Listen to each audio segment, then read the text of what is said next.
पानी कि शारदा भवानी रखा सभा बीच पानी कि दोनों हाथ जोड़ी पड़ी आज मैया मैया आज बुधिया की ही बानी दुखिया में दीवानी पूरा पढ़नी हम पढ़ैया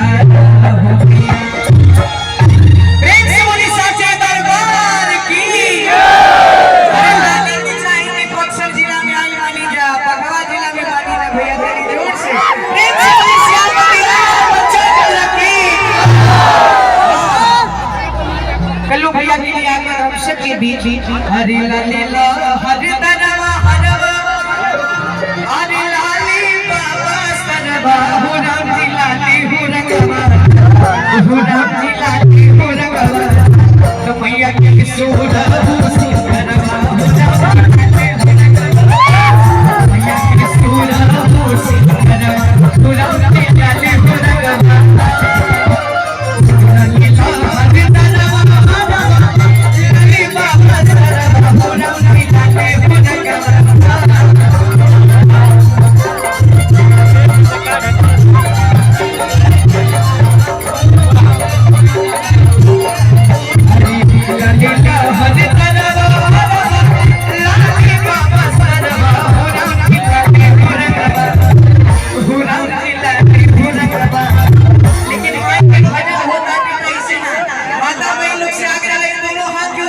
और जब हम ठुमका लगाएंगे साथ ही साथ कल्लू भैया के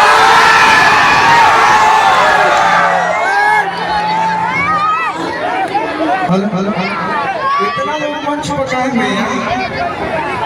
इतना लोग मंच पकाए सब लोग से हथौड़ी बा सब लोग से निवेदन बा कि हमारे भाइयों हर कार्यक्रम है या के कार्यक्रम है हाथ जोड़ के निवेदन मंच के खाली कर दी जितना लोग पानी सब लोग मंच के खाली कर दी भैया बैठे होंगे चारों तरफ से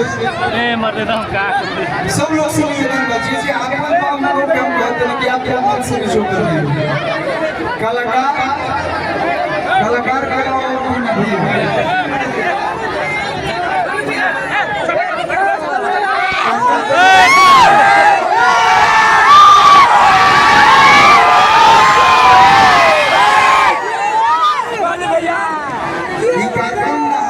नाम नहीं भैया क्या नाम का पूरा टीम का कार्यक्रम आप लोग के जैसे अपन भाइयों के शादी लोग करे लगे इतना व्यवस्था से लोग करे लगे ये बक्सर की इज्जत और सम्मान की बात बा जितना भी माई बहन हमारा आई बड़ी सब लोग के उचित स्थान दी भीड़ ज्यादा बा सब लोग से मतलब थोड़ा पीछे हो जाए लोग और जो भी आओ तो के आदर सम्मान करें और जीती भैया पहले मैं चौका निकालेंगे आदेश आया है कि जब तक मंच खाली नहीं होगा यह कार्यक्रम नहीं शुरू किया जाएगा।